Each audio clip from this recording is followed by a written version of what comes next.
المفارقة الأكبر من حلقة اللي اخذت الشكل مال اي واحدة من اللحظات اني من كنت بالتصوير اجاني علي كرام يركض من ورا وهيجي كبروفايل اجاني ركض شباقني وقام يبكي ويشمشم بيه.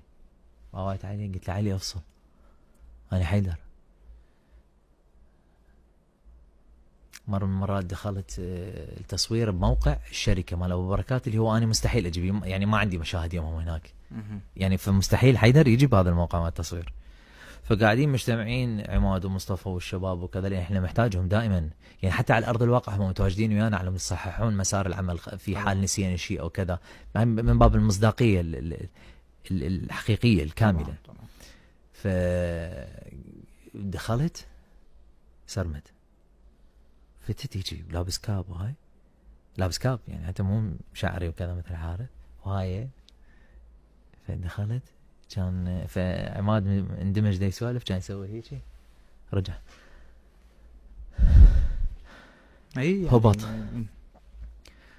قال والله العظيم عبالي حارث فات علينا.